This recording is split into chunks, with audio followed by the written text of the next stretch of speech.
break doors and set fire on houses. This was the first house they set fire.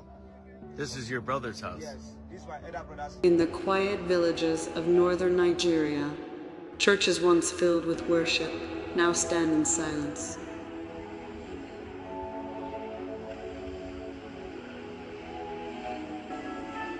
What was once a place of prayer became a place of ash, bullets, and unmarked graves.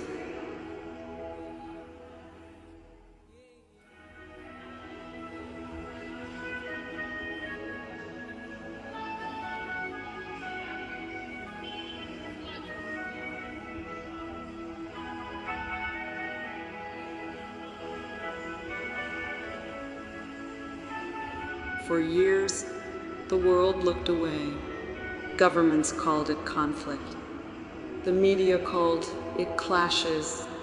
But the people living through it called it what it was: survival.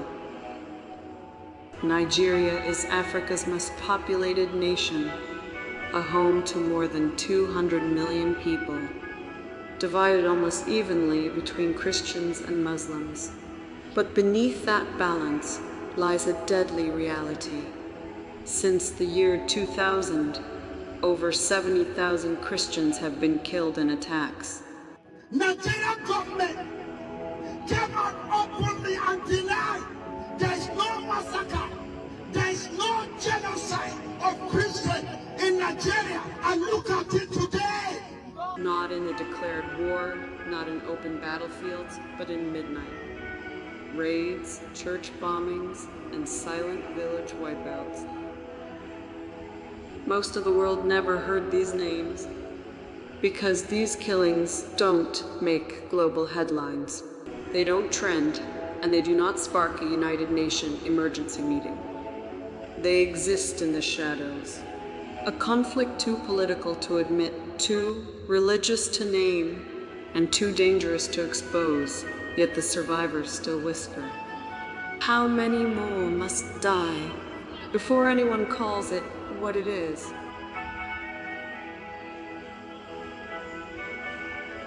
The violence didn't begin at once, it evolved.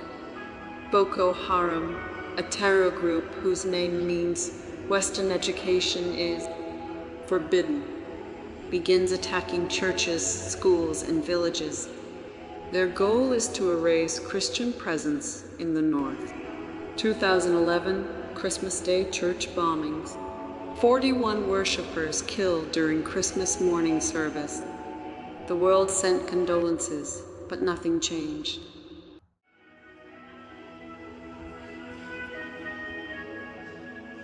2014, the Chibok girls kidnapping. 276 schoolgirls were abducted. Most were Christian, some forced into conversion and others never seen again. The hashtag went viral, but the problem did not. A second wave of violence rises, not from terrorists, but from armed militias labeled as herdsmen. Villages burned, farmland seized, and thousands killed. The government called it a farmer-herder dispute, but survivors called it ethnic cleansing, and through it all, the death toll climbed. But the world kept scrolling. Nigeria's leaders said the violence had no religious motive. The report or notion that there is a Christian persecution or genocide in Nigeria is false. False both from the premise and the conclusion. It is not supported by data. All the report we have so far seen, from assessment from USIP, assessment from Amnesty International, from European Union, have all attested to the fact that there were serious cases of killing, but that from 2022-23 down to 2025 there have been marked improvement. In fact, there is a decline in the rate of killings. So it is intriguing and surprising for us how an old report is being used for this type of thing, but we are all about solution. But the stories from the ground say otherwise. A village in Plateau State burned for refusing to abandon their church. A pastor executed in front of his family because he would not deny his faith. A woman forced to watch her husband die because he wore a cross. None of their names appear in global reports.